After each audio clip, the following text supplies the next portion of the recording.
स्वागत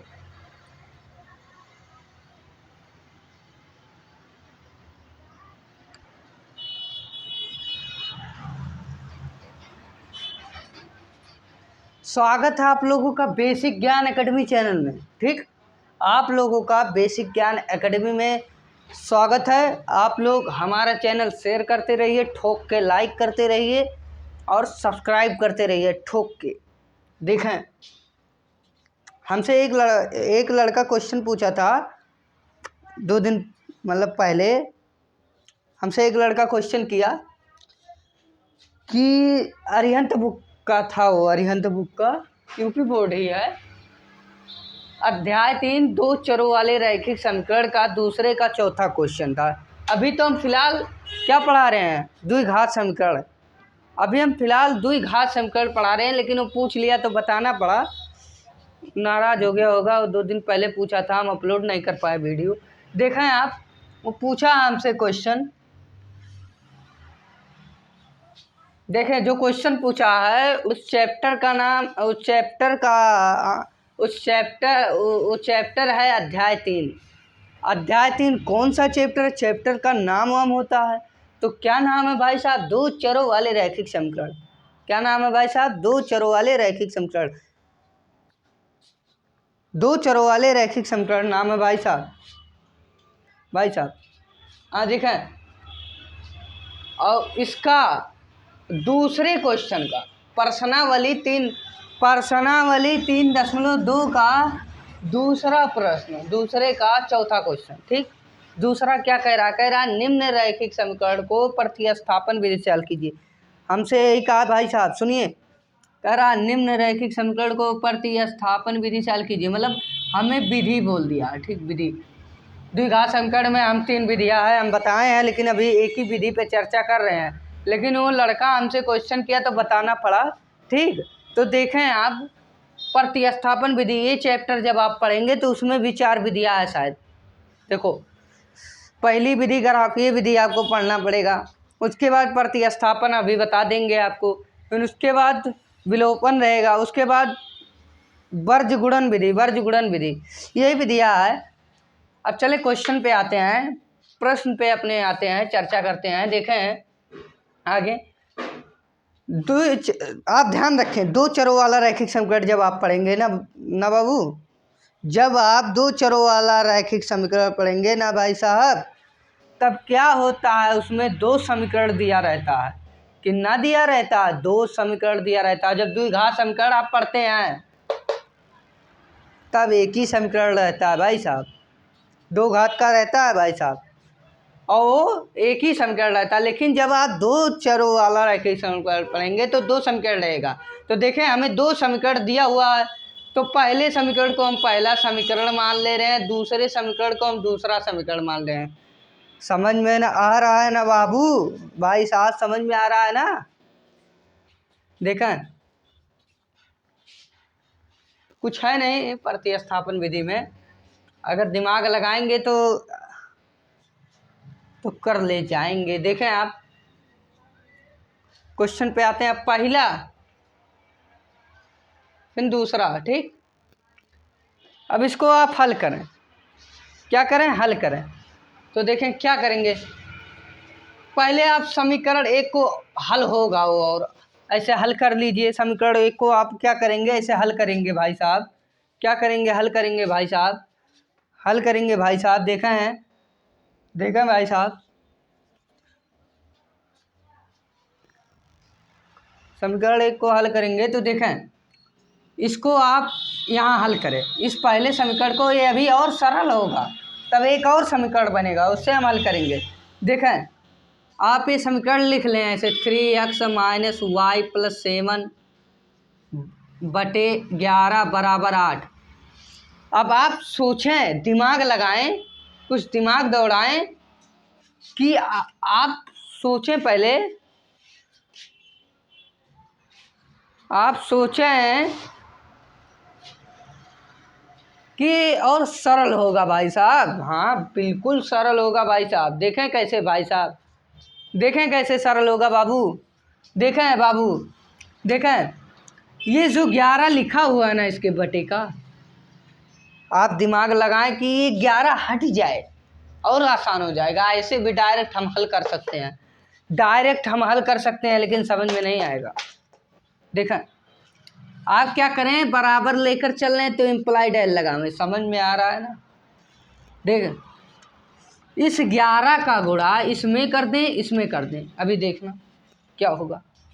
तो 11 तिया 33x माइनस वाई, और इस माइनस का गुणा प्लस में हो जाएगा -7। अगर आप y + 7 को ब्रैकेट में करेंगे, बाहर माइनस है तो माइनस का गुणा प्लस में करेंगे, माइनस नहीं होगा। ठीक, अब बराबर 11 अट्ठे 88। ठीक, इतना क्लियर हुआ बाबू, इतना क्लियर हुआ भाई साहब, इतना क्लियर हुआ ना, कोई परेशानी कोई दिक्कत तो है नहीं भाई। ठीक, इतना क्लियर हुआ ना। तो देखा, आगे बढ़ें। अब इसको आप क्या करेंगे, एक लाइन और सरल कर लें। 33x लिखा है, 33x लिख दें, -y बराबर 88, और बराबर के इधर -7 है, उधर जाएगा +7 हो जाएगा। ठीक, 33x -y बराबर 88 + 7, 8 7 15 के 5 हटाया 8 1 9 95। इसको आप अलग समीकरण मान लेंगे 3। ठीक, अब इस समीकरण को हल करें आप। 2y + x + 11/7 बराबर 10, इस समीकरण को हल करें। तो पहला समीकरण आप बना लिया। अब इसको आप हल करेंगे तो देखें, इस 7 का गुणा इसमें कर दें, इसमें कर दें, तो 7 दूना 14y, इम्प्लाइड एल लगाएं, बराबर है, समीकरण है 14y। ठीक, प्लस इस x + 11 बराबर 70। एक लाइन और सरल करें, 14y + x बराबर 70, बराबर के इधर +11 उधर जाएगा, -11 हो जाएगा। ठीक, 14y + x बराबर 70 में से 11 गए, 70 में से 11 गए बाबू, 59 होगा। ठीक, इतना क्लियर हुआ। इसको आप अलग समीकरण मान लें 4। इतना क्लियर हुआ बाबू, इतना क्लियर हुआ। हमने क्या किया है, ये दोनों समीकरण और सरल हो रहा था तो हमने और सरल कर लिया। ठीक, बटे में क्या करने जाए झंझट करने, देखें, और सरल हो रहा था वो समीकरण, हमने सरल कर लिया भाई अपने आसानी के लिए। ठीक, अभी कुछ किया नहीं, अभी तो प्रतिस्थापन विधि हम शुरू ही नहीं किए, अभी तो हम इसको हल करे हैं समीकरण को। थोड़ा क्या किए हैं, ये जो बटा था उसको हटा दिए। कैसे हटाए हैं, 11 का गुणा इसमें कर दिए हैं, 11 का गुणा इसमें कर दिए हैं, क्योंकि तिरछा गुणा हो जाता। अभी आप ऐसे करते हैं, भिन्नों का जोड़ घटाव के, तब भी वैसे आता। देखें, अब आप ये जो समीकरण 3 है, समीकरण 4 है, इसको आप उठाएं और प्रतिस्थापन विधि से हल करें। ठीक, तो देखें, इसको आप उठाएं, क्या करेंगे, प्रतिस्थापन विधि में होता क्या है, इसके पहले हमने एक वीडियो अपलोड किया, उसमें बताया प्रतिस्थापन विधि, लेकिन आप फिर दोबारा देखें प्रतिस्थापन विधि में क्या होता है। आपको 2 समीकरण दिया रहेगा, दोनों समीकरणों में से कोई एक समीकरण ऐसे पकड़ लो। ठीक, कोई एक समीकरण आप उसको पकड़ लो। पकड़ने के बाद क्या करोगे,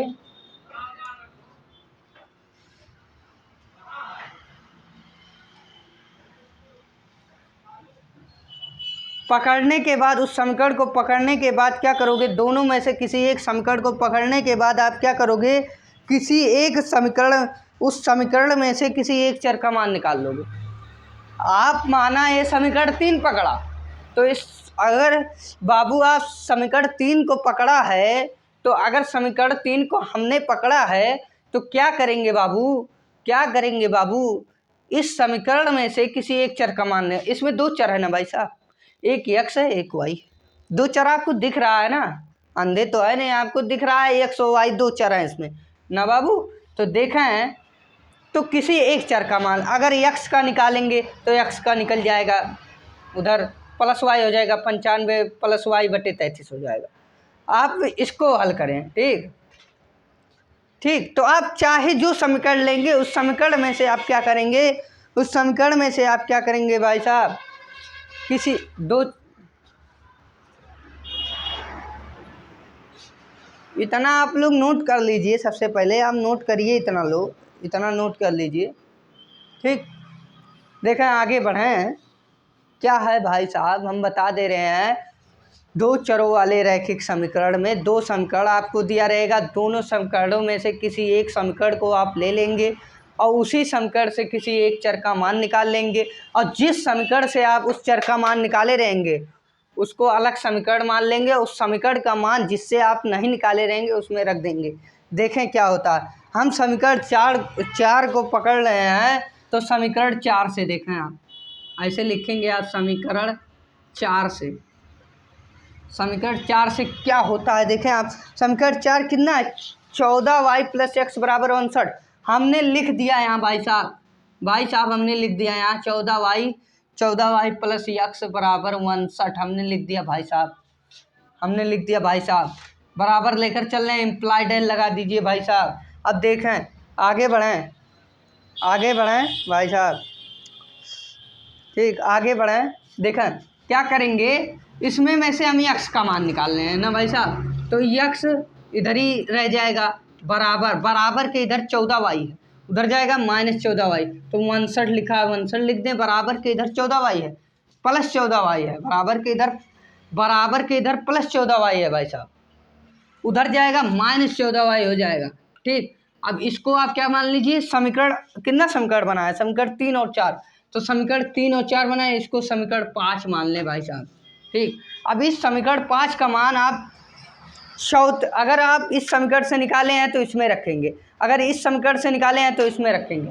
ठीक भाई साहब, ये नहीं कि जिससे आप ये निकाल के लाए हैं जिस समीकरण से उसी में रख दें, तब नहीं आएगा। ठीक, जिससे आप निकाल के लाए हैं उसमें मत रखना भाई। देखें आगे बढ़ें बाबू। देखें समीकरण 5 का मान ऐसे आप लिख देंगे, समीकरण 5 का मान समीकरण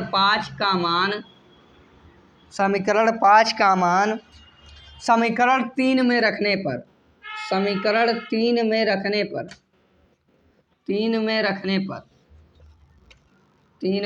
पर ठीक, तो समीकरण 5 का मान हम 3 में रखेंगे, तो भाई साहब समीकरण 3 है क्या, समीकरण 3 लिखा है 33x - y = 95। समीकरण 3 लिखा है ना, समझ रहे हैं ना बाबू, समीकरण 3 लिखा है, तो देखें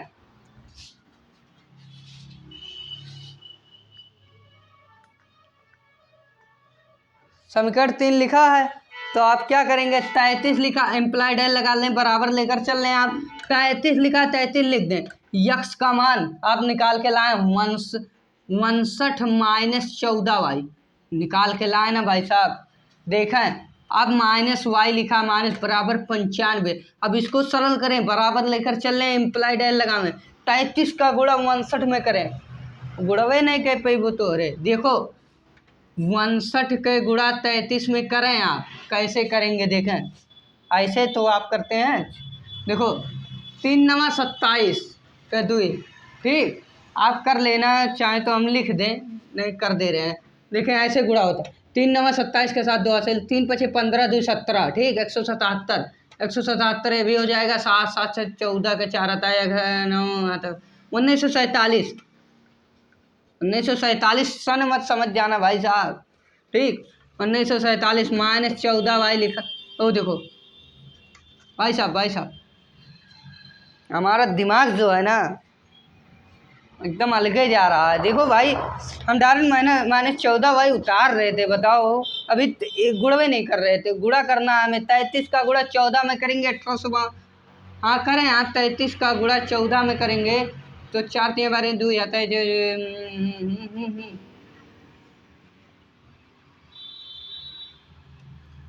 462 भाई साहब, -462, फिर -y लिखा, लिख देंगे, बराबर 95। ठीक, अब देखें क्या करेंगे भाई, क्या करेंगे, बराबर लेकर चल रहे, इम्प्लाइड एल लगाओ, -462 -y, 462 में एक जोड़ेंगे 463, माइनस जाएगा 463y, ये कैसे जोड़ दिया भाई साहब। देखो मैथ में क्या होता है, मैथ का नियम है, अगर समान चिन्ह रहेगा तो जुड़ जाएगा, वही चिन्ह लग जाएगा। अगर विपरीत चिन्ह रहेगा भाई साहब, अगर विपरीत चिन्ह रहेगा तो घट जाएगा, जो बड़ा है, जो अंक बड़ा है उसका चिन्ह लगेगा। तो देखें समान चिन्हता जोड़ दिए, वही चिन्ह रह गया। ठीक, बराबर 95 है, 95 लिख दें। 1947 बराबर के इधर प्लस में, बराबर के उधर जाएगा, माइनस 1947 हो जाएगा भाई साहब ना बाबू। देखें बराबर लेकर चल रहे, इम्प्लाइड है लगा, -463 लिखा है, लिख दें वाई बराबर, जब 1947 95 घटाएंगे तो 1852 आएगा भाई साहब। देखें 1947 में आप 95 घटाए हैं, 7 में से 5 गए 2, 14 में से 9 गए, 9 5 14, ठीक 8। देखें 1852 आ रहा है ना भाई साहब। देखें 1852, आप चाहें तो ऐसे काट सकते हैं, लेकिन देखें इम्प्लाइड है लगाएं, बराबर लेकर चल रहे हैं। ठीक, माइनस से माइनस कट जाएगा, माइनस में आया है। ठीक, माइनस से माइनस कट जाएगा, y बराबर हो जाएगा 1852, 463 गुणे में है, y का गुणांक नीचे चला जाएगा बट्टा में, बट्टा में, बट्टा माने भाग, बट्टा माने भाग होते भाई साहब। अब देखें 463 का 1852 को काटें तो देखें भाई साहब 463 जो है ना वो गुणा करें, देखें कट रहा है 1852, तो 463 करने में नहीं कटेगा। दूना अगर ले जाएंगे तब भी नहीं, अगर 4 बार ले जाओ, 4 बार तो शायद कट जाए। 463 में 4 का गुणा करो, देखो कितना आ रहा भाई साहब। 463 में 4 का गुणा करें भाई साहब, 4 3 12 का 2 आता है, 4 6 24 2, हाँ आ रहा है भाई साहब 1852, कट गया, 4 आया। वाई का मान हमें पता चल गया भाई साहब, वाई बराबर 4 आया है। ठीक, वाई बराबर 4 आया भाई साहब। ठीक, वाई बराबर 4 आया भाई साहब।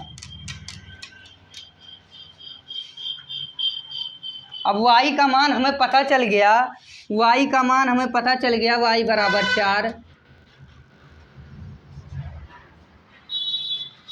वाई का मान हमें पता। इतना समझ में आया, इतना समझ में आया भाई साहब। अगर ना समझ में आया तो कमेंट में बताएंगे, हम फिर से बता सकते हैं भाई साहब, हमें कोई इतराज़ नहीं है। समझ में आना चाहिए, हम इतना यहाँ चिल्ला रहे हैं, कोई ना समझ पाए तो हमारे चिल्लाने से कोई फ़ायदा है नहीं, समझाना। आगे वाला अगर समझेगा तभी भाई, हम इतना मेहनत, मतलब आखिर हम चिल्ला चिल्ला के पढ़ाएं, कोई कुछ समझ ना पाए तो हमारे पढ़ाने का मतलब कोई है नहीं। देखें कमेंट में आप लोग बताएंगे ज़रूर, और हमारा वीडियो ज़्यादा से ज़्यादा शेयर करिए। अब देखें वाई का मान निकल गया है, वाई का मान निकल गया है। अब क्या करेंगे, वाई का मान आप क्या करेंगे, वाई का मान, वाई का मान, वाई का मान आप इसमें रख दें समीकरण 5 में। क्यों, देखें पक्षांतर नहीं करना पड़ेगा, डायरेक्ट पक्षांतर अंशण। अभी आप इसमें सब रखेंगे, चाहे जिस समीकरण में रखेंगे वाई का मान हल हो जाएगा, चाहे जिस समीकरण में, जितना समीकरण आपका बना है लास्ट में अगर क्लियर मान निकल गया आपका, अगर क्लियर मान एक निकल गया तो आप जितना समीकरण, हजारों समीकरण बनाए चाहे जिसमें रखेंगे निकलेगा। देखें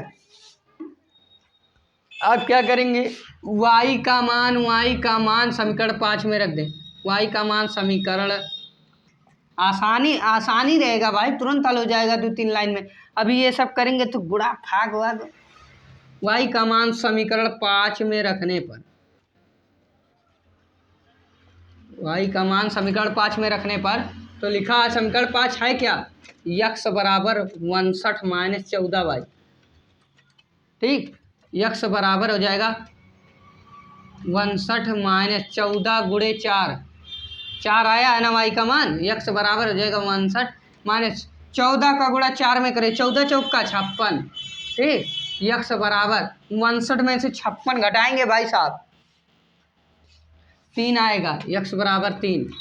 ये आप इम्प्लाइड है लगाते चलिएगा भाई साहब, जगह नहीं था, इम्प्लाइड एस।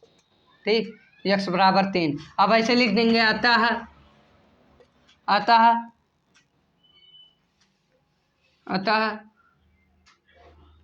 समीकरण का मूल x बराबर 4, x बराबर 3 और y बराबर 4 है। ठीक भाई साहब, समझ में आया है ना समझ में आया तो कमेंट में ज़रूर बताएंगे सर। ठीक, देखिए हमने क्या क्या किया है आज। हमने क्या निम्न, आप लोग नोट कर लीजिए, नोट कर लीजिए आप लोग सवाल को जो हमने समझाया है कापी में नोट कर लीजिए। एक बार आप लोग जब हम जो क्वेश्चन पढ़ाएं उसको घर पे 3 बार कम से कम लगाइए, उसके बाद देखिए भूलेगा नहीं कभी। 3 बार लगाइए उसको घर पे, 3 बार कापी में। ठीक, हमने प्रतिस्थापन विधि से हल किया है भाई साहब, लिखिए आप लोग जल्दी जल्दी। देखिए प्रतिस्थापन विधि से हल किया है, 2 समीकरण हमको दिया था, दोनों समीकरणों को हमने और सरल हो रहा था हल कर लिया, तो उससे 2 समीकरण हमारा और बन गया, समीकरण 3 और समीकरण 4। अब वो सब गुणा भाग ही है और कुछ नहीं है उसमें। उसके बाद देखें हमने समीकरण 4 को पकड़ लिया था, पकड़ने के बाद उसको उसमें में से किसी एक चर का मान निकाला, हमने यक्स का मान निकाल लिया था। मतलब वो निश्चित मान नहीं है, वो अनिश्चित मान था, लेकिन उसी की सहायता से हमारा और मान निकल गया। अब उस मान को हम समीकरण, उस कोई समीकरण माने थे, मान लो समीकरण 5 माने थे हम, तो समीकरण 5 का मान समीकरण 3 में फिर रख दिए। देखिए जिससे वो हम निकाल के लाए हैं समीकरण 5 वाला मान, उस समीकरण में आप मत रखिएगा, जिससे आप निकालेंगे उसमें नहीं रखेंगे, जिससे नहीं निकाले रहेंगे उसमें आप रखेंगे। ठीक, अब फिर उसके बाद रख दिए तो एक मान निश्चित पता चल गया y का। अब y का मान 5 में रख दीजिए, क्योंकि वो पक्षांतर पहले से अभी उसमें सब रखेंगे तो दुनिया कभी और ज़्यादा मतलब बढ़ जाता लाइन, और उसमें रख दिए, डायरेक्ट निकल गया x बराबर 3। ठीक, अगर ना समझ में आया हो तो और तरीका से हम समझाएंगे भाई, कमेंट में बताएंगे, तो समझ में आया तब भी बता देंगे भाई। लेकिन हमारा वीडियो शेयर करते रहिए, बेसिक ज्ञान एकेडमी आप लोग ज़्यादा से ज़्यादा शेयर करिए भाई साहब, सपोर्ट करिए हमारे चैनल को। ठीक, बेसिक ज्ञान एकेडमी हमारा चैनल है, अगर आप सपोर्ट करेंगे तो आगे बहुत फ़ायदा मिलेगा भाई। ठीक, अभी हम सक्सेस नहीं हुए हैं, अभी हमारा ये शुरुआत है, लेकिन आप ही लोगों के दुआ से हम वहाँ तक पहुँच पाएंगे जो हमारी सपना है। ठीक, जो हमारी सपना है इस वीडियो को बनाने के लिए। ठीक, आप लोग हमारा सपोर्ट करिए, ज़्यादा से ज़्यादा इस चैनल को शेयर करिए भाई साहब, लिखिए आप लोग जल्दी जल्दी, ज़्यादा से ज़्यादा आप इस चैनल को शेयर करिए भाई साहब। ठीक, और कमेंट में आप दोस्तों से आपने शेयर करिए, सब्सक्राइब करवाइए। ठीक, और लाइक ठोक के करिए, कमेंट ठोक के करिए, व्यूज़ ठोक के बढ़ाइए। ठीक,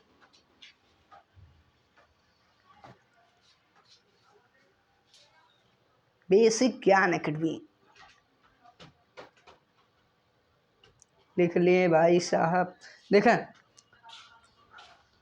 अगर इसमें ये जो हमने बताया है क्वेश्चन, अगर इसमें कहीं भी कुछ भी डाउट होगा, आप इतना सारा हम लिखे हैं, अगर कुछ भी डाउट होगा सर हमें समझ में नहीं आया, आप कमेंट में बताइए साहब, बाबू आप कमेंट में बताइए। अगर मैं ना बताऊं इस क्वेश्चन को दोबारा तो वो मेरी गलती है, मैं ना बताऊं तो वो मेरी गलती है, लेकिन समझ में आना चाहिए भाई। मैं चिल्ला रहा हूँ यहाँ, तो अगर मैं देखो 10 लोग हमारी बात को सुन रहे हैं, कोई भी सुन रहा है, हम कोई बात कर रहे हैं, अगर सामने वाले को बात ना समझ में आए तो मतलब क्या है हमें कुछ बोलने, मतलब कोई नहीं है भाई साहब।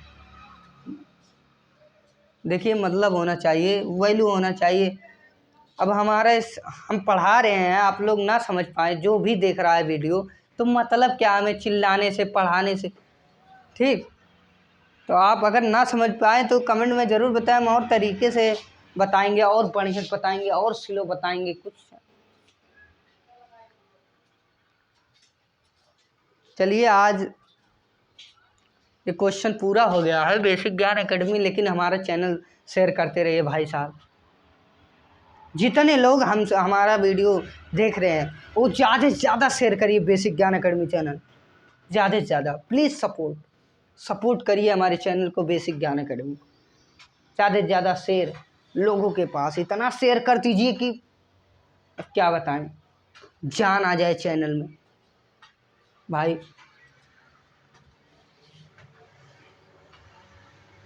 भाई जो जुड़ेगा उसको जानकारी ज़रूर मिलेगी भाई।